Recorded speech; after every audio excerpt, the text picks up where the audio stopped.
Welcome back to Living With It, the podcast where we share real stories, real struggles, and real strategies for living with chronic health conditions. Today's episode is very powerful. We're joined by Anthony McKeown, a young man who's been living with hypertension since the age of 10.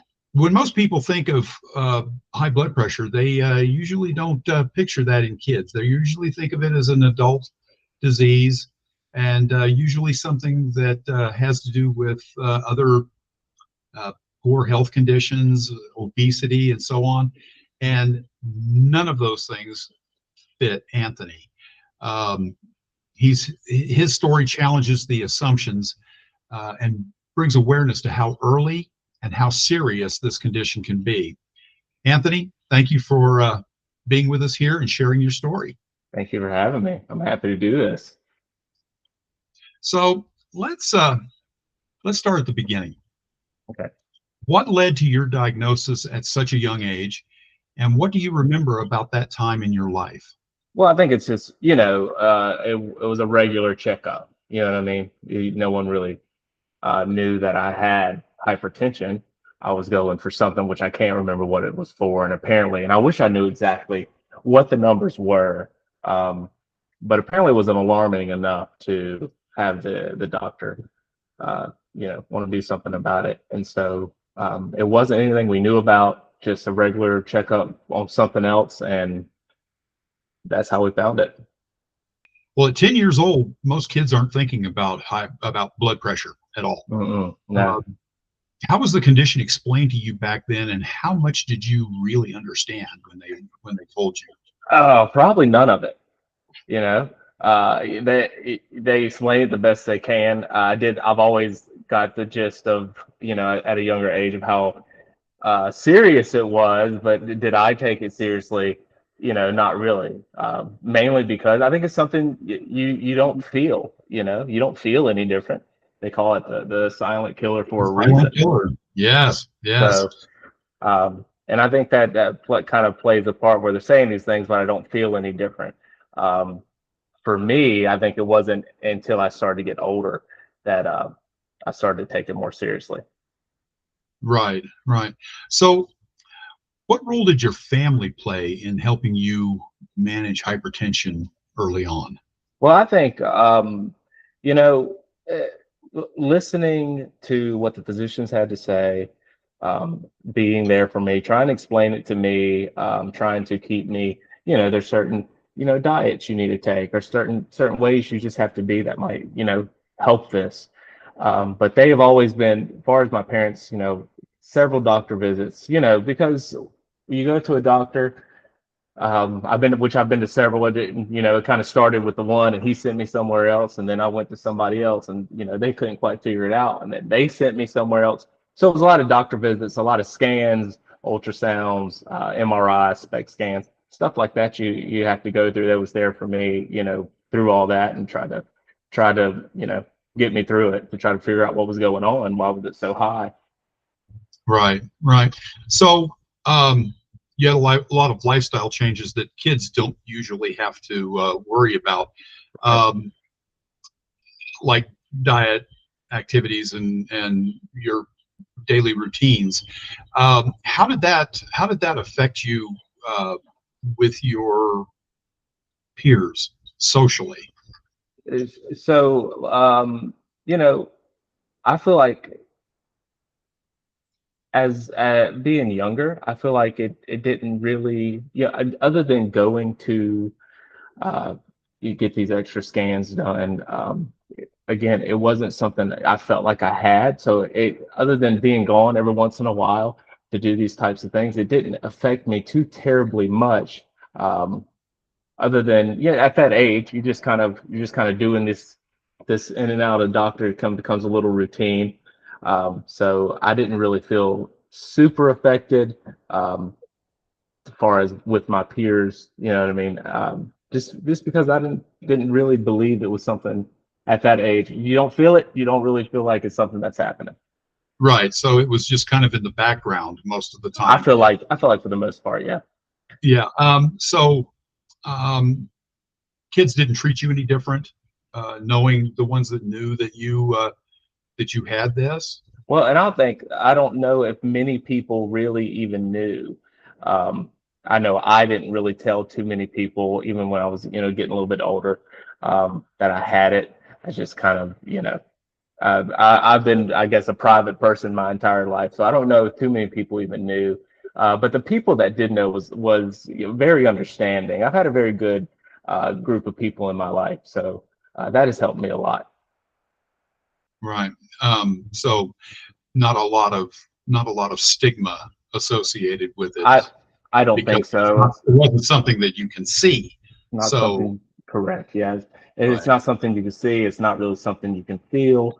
So it's an unfortunate thing the way it can attack your organs and you not know or feel that happening. But I feel pretty blessed that it's something that was able to find and stop before it could do some severe damage. I feel like, it's just me. There's several worse things that I could be going through, but luckily I was blessed enough to be in the position I was and have the surgeon, or not the surgeon, but the physicians and such take care of me, that was able to get it treated and stopped. And to this day, my levels are fine, and so feel pretty blessed about that. Good. So this was completely idiopathic. Mm-hmm. So we don't know why. Right. They ultimately no. So like I said, I would go to one doctor. They would say, "Oh, that's kind of interesting. Let me put you through a few tests." So I'd go through their test, and they couldn't figure it out. So they would send me to another doctor. And this was pretty routine for me to go to doctor to doctor to doctor that couldn't quite figure it out, especially here, maybe where I lived at the time in Wiggins, Mississippi. So I ended up going to, we kind of chalked it down to it was a kidney specialist at Ochsner in Louisiana. So we ended up going to them, and I've had all this tests. I have had just about every test you could possibly think of, and for that, and he thought it was maybe a mass in the adrenal gland, and that's what that was what was going to go for. So he done his test, which was basically the same test that I had already done. He said, "I want to, do my own thing with you, test you the way I would like to." So went back, did some ultrasounds, did some blood work. They did a SPECT scan. I think that was what it was called. And waited for those results to go back. That's probably the stressful I think I've ever been with it, was thinking that, well, they're going to remove this mass in the adrenal gland. So they did the scan, but they never found a mass. Found a mass. Yeah. So he just said, well, maybe it's hereditary.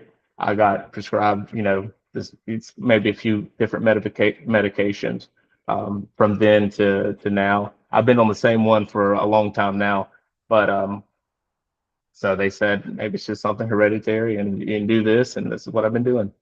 Right. So they've ruled out hyperaldosteronism, mm-hmm. and they've ruled out pheochromocytoma. So they did. So they really have no idea why. No, I could never get I never got a solution, yeah, pretty much. I never got a solution. So, it's pretty wild. Anthony, we're going to take a quick break, and when we come back, we're going to continue talking about chronic hypertension and how you're coping with it. Yes, sir. Okay, so we'll be right back. Living with a chronic health condition isn't rare, it's the norm. 6 in 10 Americans live with at least one chronic illness, and 4 in 10 live with 2 or more. Living with it. Practical coping strategies for chronic health conditions cuts through the noise with clear, usable guidance. No cliches, no false promises. This book helps you manage daily symptoms, reduce stress, communicate better with doctors and family, and regain a sense of control over your life. If you're tired of just getting by, it's time to learn how to live well with it. Whether you're living with COPD, diabetes, Crohn's disease, sickle cell anemia, or any of the hundreds of other chronic illnesses, chronic illness doesn't belong to just one person. It reshapes an entire household. Living with it recognizes that truth. For patients, it offers practical ways to manage symptoms, protect mental health, and regain a sense of control when life feels dictated by diagnoses and appointments. It speaks plainly, without judgment, and focuses on what actually helps day to day. Living with it. Practical coping strategies for chronic health conditions is available at Amazon. Scan the QR code to learn more. Well, welcome back to Living With It. We're here with Anthony McKeown, and we're talking about chronic hypertension. And let me ask you this. Living with this condition long-term can take a toll on you mentally. Did you ever struggle with anxiety or frustration? Yeah, absolutely. Or just feeling different? Well, I struggled with anxiety over it because when I was younger, I would forget to take my medication. I wasn't taking it too seriously, especially when you're like 16 and 17, you feel a little bit invincible and you just kind of throw all that to the side. Right. But then when I started to, get close to the 20s, and I thought, well, maybe I don't know, because I hadn't taken it. There was a period of time I wasn't taking it, my medication like I was supposed to. I wasn't monitoring like I was supposed to. And then when I really started taking it seriously is when I kind of started to get a little anxiety. Did I wait too late to start taking it seriously? Right. And I hadn't been to the doctor in a while, so making that transition gave me plenty of anxiety. Just because you go to the doctor, they're going to take some blood, they're going to test you out on certain things, and I know that it had been quite a while since I'd taken my medication. In quite a while, I mean years. And I know that I've had it for a long time. Now, not through the whole course of me having it at a young age to being in my 20s did I not take it, but there was a lot of taking it and then not taking it for a long time. So knowing the way it sneaks up on you gave me a little bit of anxiety, especially when I went back to the doctor Right. for the first time in a long time. Yeah. So your profession is that of a surgical first assistant. Yeah. So medical background, did you become more aware of your mortality when you got into the medical field and started realizing Yes. what this could do to Oh you? my gosh, yes, absolutely. That played a big role, which I had already started before I'd gotten into before I got into being a surgical tech or a first assist or in the medical field at all. I had already started straightening up my act a little bit on it. Like getting into the medical field has taught me so much. You are not invincible at all. No, you're not. And nobody is. So you get to see people. It's unfortunate you get to see people that have it a whole lot worse than I do, and a whole lot worse than what a lot of people do. So you start to learn in those moments that, hey, you got to start doing something so that your future isn't what's you're seeing in front of you, in the hospital while you're trying to work. Right. Well, when I was younger, I used to love motorcycles. Yeah. But when I got into working in trauma surgery, Mm-hmm. my attitude towards motorcycles changed entirely. I wouldn't get on one now for anything. I mean, So yeah, our experiences shape our attitudes towards. I think it's funny you say that. Just for the motorcycle, I was looking at at the beginning of the year, and so far this year with some of the traumas that's come in, I've completely changed my mind on that subject too. I was like, you're not going to get me on a motorcycle for nothing. Not after what I've been seeing, and it seems to be one after the other here lately. So yeah, that's funny you say that. Right, exactly. Have there been moments when managing your blood pressure has become especially difficult? And what did you learn from those experiences? I think it was difficult for me because of for it was difficult, but I had made it difficult myself. I had no one to blame but myself. It was difficult, like we had talked about, because I didn't take it too seriously. And then when I would take it, sometimes I would forget a lot. That made it different. I'm still a very forgetful person. I don't forget it now, but you do tend to forget to take medication when you got to take it every single day. I'm sure some people do relate to that some. I think managing it could have been easier, but I you know, because of the way I was treating it at the time, it was difficult, but all based on my own self-doing. Right, right. So, what would you say to a young person or the parent of a child who's newly diagnosed with hypertension? I would say, first off, I guess the parents make sure that they're taking it regularly, their medication or whatever they're being prescribed. However, their route may be a little different than my route. Explain a decent diet and nutrition and the things that can help them down the road, and try to instill that so they can carry that a little further. And just the seriousness of it. I understand that, when you're a child, you don't quite pick up on that. But if you had someone just kind of a constant reminder that, hey, this is something serious and this is something that, we got to keep an eye on. So make sure you do X, Y, and Z, and not to skip out on those things, because I'm okay, but it couldn't have been that way, So, because I did skip out on a lot. But if I feel like for someone that is young and diagnosed with hypertension, just the right information, maybe a constant reminder, and don't forget to take your medication, and listen to the doctors, because they're the experts. Right, right. Last question. Okay. When you hear the phrase living with it, what does that mean to you personally? Oh, to me, actually, I feel just a little grateful. In the world of diseases and things it could be, not